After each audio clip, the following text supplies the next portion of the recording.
युवा ना अपने रोजगार के बारे में सोच रहा है, ना बेरोजगारी मुद्दा है, ना कुछ मुद्दा है। सिर्फ जय श्री राम, जय श्री राम, जय श्री राम।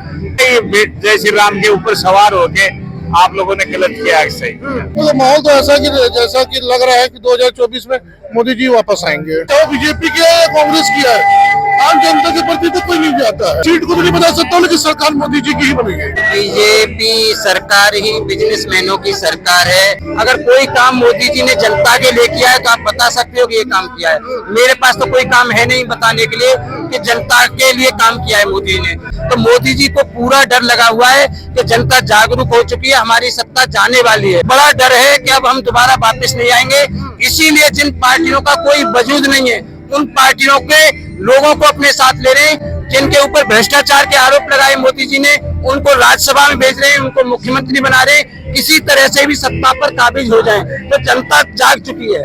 काला धन जो लाने वाली सरकार थी, उसने काले धन को 4 गुना बढ़ा दिया विदेशों में। महंगाई को चरम सीमा की भी क्रॉस कर दिया। मोदी जी नहीं चाहते कि देश की जनता, आम आदमी सही गलत को सोचने लगे। इंडिया अलायंस की वजह से बीजेपी की सरकार धराशायी हो गई, रुक गई है। तभी तो जिन पार्टियों का कोई वजूद नहीं है, जिनका कोई वजूद नहीं, उनको साथ लेके आ रहे हैं, लुटेरों को साथ लेके आ रहे हैं। जी का कहना है जोर से बोलो, बार बार बोलो और भ्रष्टाचार करो, बार बार करो, ज्यादा करो, पर मेरे साथ रह के करो। मोदी जी जिनके लिए भ्रष्टाचारी कहते तो नहीं राज्यसभा भेज रहे, ऐसा ही लग रहा। अरे तो जिनको कहते थे उनके खिलाफ फाइल बंद नहीं हुई है, जांच चल रही है। तो मोदी जी भ्रष्टाचारियों को ले लेंगे, स्वागत कर लेंगे। भ्रष्टाचारियों का स्वागत नहीं है यहाँ, यही तो है।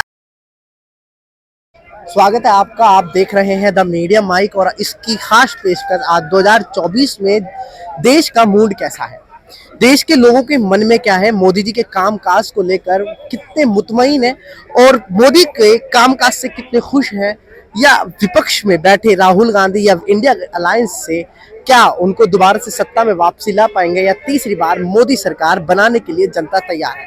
आज हम जनता को टटोलने की कोशिश करेंगे और फिलहाल हम मौजूद हैं दिल्ली की धड़कन कनॉट प्लेस।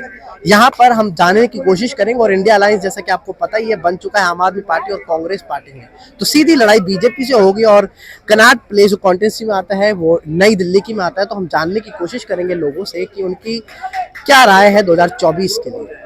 आइए, देश का क्या माहौल है, मोदी जी से कितना मुतमईन हो आप? तो माहौल तो ऐसा कि जैसा कि लग रहा है कि 2024 में मोदी जी वापस आएंगे।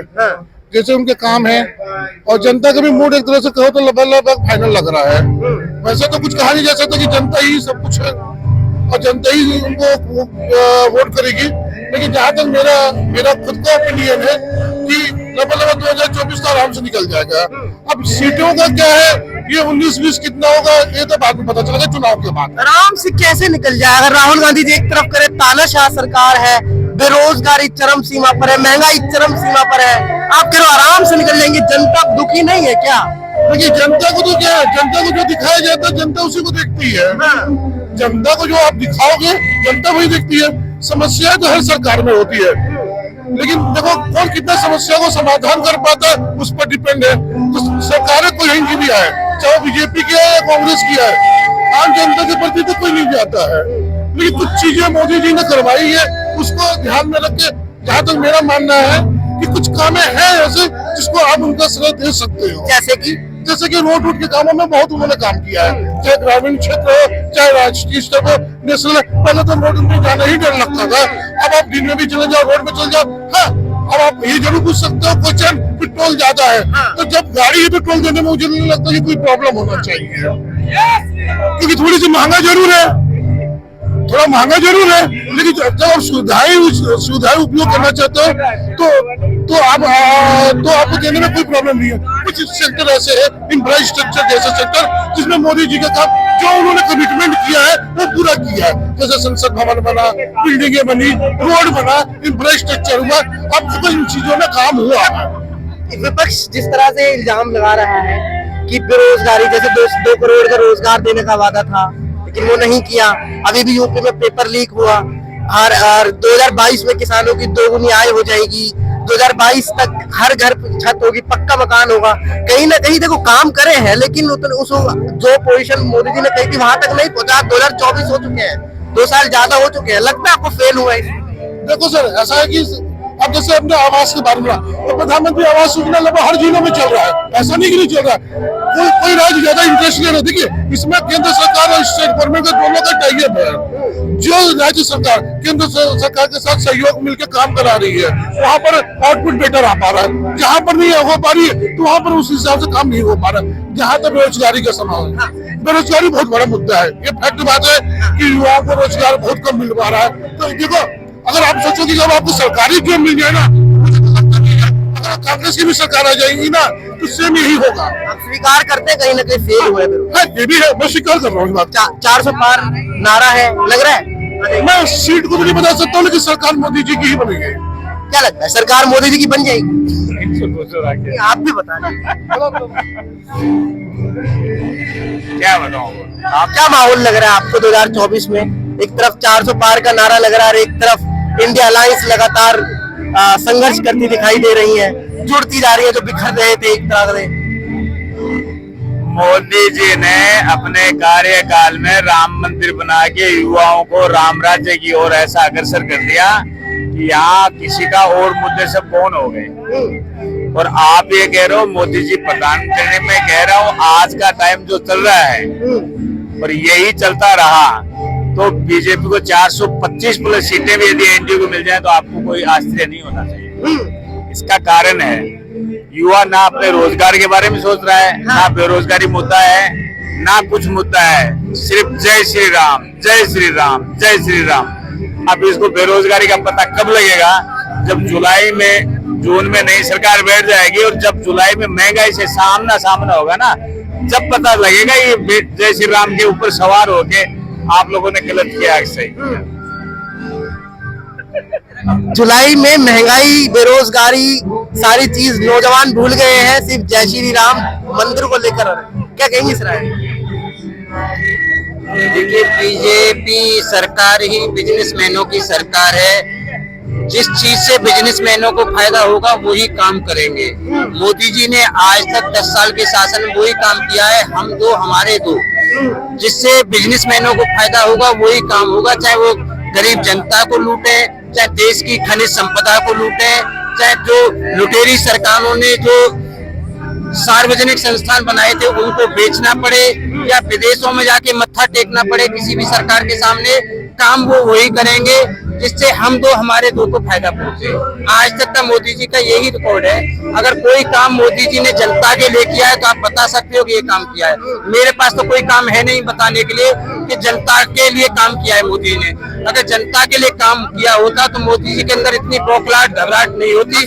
जो छोटी छोटी पार्टियों को, जिन पार्टियों का कोई एक एमएलए नहीं, एमपी नहीं, उनके साथ भी तालमेल कर रहे हैं चुनाव लड़ने के लिए, तो मोदी जी को पूरा डर लगा हुआ है कि जनता जागरूक हो चुकी है, हमारी सत्ता जाने वाली है और आने वाले टाइम में ये वापस 20 साल लगेंगे वापस होने में, 50 साल लगेंगे, ये वापस नहीं आएंगे। इनके अंदर घबराहट है, बहुत बड़ी घबराहट है, बहुत बड़ा डर है कि अब हम दोबारा वापस नहीं आएंगे। इसीलिए जिन पार्टियों का कोई वजूद नहीं है उन पार्टियों के लोगों को अपने साथ ले रहे हैं। जिनके ऊपर भ्रष्टाचार के आरोप लगाए मोदी जी ने उनको राज्यसभा में भेज रहे हैं, उनको मुख्यमंत्री बना रहे हैं, किसी तरह से भी सत्ता पर काबिज हो जाएं। तो जनता जाग चुकी है, जनता जाग चुकी है। इनको किसी भी कीमत पे सत्ता में आने से रोकेगी जनता। जनता जागरूक है। अब इनके बहकावे में नहीं आएगी कि बहुत हुई महंगाई की मार, अब की बार मोदी सरकार, बहुत हुआ महिलाओं पे अत्याचार, अब की बार मोदी सरकार, किसानों की आय डबल करेंगे, 2 करोड़ रोजगार देंगे, काला धन लाएंगे। सबका उल्टा हुआ है। काला धन जो लाने वाली सरकार थी उसने काले धन को 4 गुना बढ़ा दिया विदेशों में। जो सरकार 2 करोड़ रोजगार देने वाली थी उसने कई गुना बेरोजगार बढ़ा दिया। महंगाई को चरम सीमा की भी क्रॉस कर दिया। विदेशी कर्जा 4 गुना कर दिया। कोई भी चीज ऐसी नहीं है जिसको न गरीब जनता को लूटा हो, कोई एक भी चीज नहीं है। शिक्षा का बजट आधा कर दिया। शिक्षा की जो सीबीएसई बोर्ड की फीस है वो 24 गुना फीस बढ़ा दी। कापी पेंसिल, रबर पेंसिल पे टैक्स लगा दिया। जिसके बच्चे स्कूल जाते हैं, जिसे शिक्षा की जरूरत है, वो जानते हैं कि ये मोदी जी आगे चल के क्या करेंगे। उनके बच्चे स्कूलों में नहीं पढ़ सकते। और इस सरकार को वही जनता चाहिए जो इनके यहाँ दरी बिछाए, झंडा उठाए। इसलिए शिक्षा से ये वंचित करना चाहते हैं, शिक्षा को आगे नहीं बढ़ाना चाहते। और जिस देश की शिक्षा समर्थ होगी वो देश समर्थ होगा। और इनकी किताब लिखी हुई है एक बंच ऑफ थॉट। उस किताब के अंदर क्लियर लिखा हुआ है कि जिस देश की शिक्षा अनपढ़ होगी उसी देश में ज्यादा से ज्यादा शासन कर सकते हो आप। देश को गरीब रखोगे, गरीब जनता को, तो आप शासन कर सकते हो। देश की जनता को अनपढ़ रखोगे तो शासन कर सकते हो। लोगों के पास पैसा आएगा, शिक्षित होंगे तो सही गलत को सोचेंगे। और मोदी जी नहीं चाहते कि देश की जनता, आम आदमी सही गलत को सोचने लगे। वो सिर्फ अपने पेट पूजा के लिए लगा रहे कि कैसे भी हमारा पेट भरे। 14 करोड़ से ज्यादा गरीबी रेखा से ऊपर कर दिया है मोदी जी, कह रहे हैं, हाँ। दावा कर रहे हैं 80 बहुत करोड़ अच्छा लोगों प्रश्न है को आपका। अनाज जो दे रहे हैं। लुटेरी सरकार थी, गद्दार सरकार थी, वो सरकार 40 करोड़ को राशन दे रही थी। उस टाइम पे गरीबी क्या थी? आज मोदी जी ने 14 करोड़ लोगों को गरीबी रेखा से निकालने के बाद 80 करोड़ को राशन दे रहे हैं। तो 24 का चुनाव अगर किसी भी तरह से गलती से, भूल से मोदी जी जीत गए तो 120 करोड़ को राशन की लाइन में लगना पड़ेगा। अभी 80 करोड़ लग रहे हैं। 18 घंटे 24 घंटे मेहनत करने के बाद 80 करोड़ को लाइन में लगना पड़ता है राशन के लिए।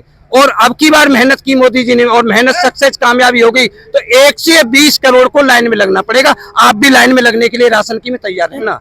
इंडिया अलायंस रोक पाएगा, आपको लग रहा है? देखो, इंडिया यूपी में दो लड़के हैं, दिल्ली में आम आदमी पार्टी है, कट्टर विरोधी। इंडिया अलायंस की वजह से बीजेपी की सरकार धराशायी हो गई, रुक गई है। तभी तो जिन पार्टियों का कोई वजूद नहीं है, जिनका कोई वजूद नहीं, उनको साथ लेके आ रहे हैं, लुटेरों को साथ लेके आ रहे हैं। अभी जो महाराष्ट्र से राज्यसभा के लिए भेजा है, क्या है वो? लुटेरा है या नहीं? मोदी जी ने उसे क्या किया था? अशोक चौहान की बात अशोक चौहान को। और बीजेपी में आते ही तुरंत राज्यसभा की सीट मिल गई।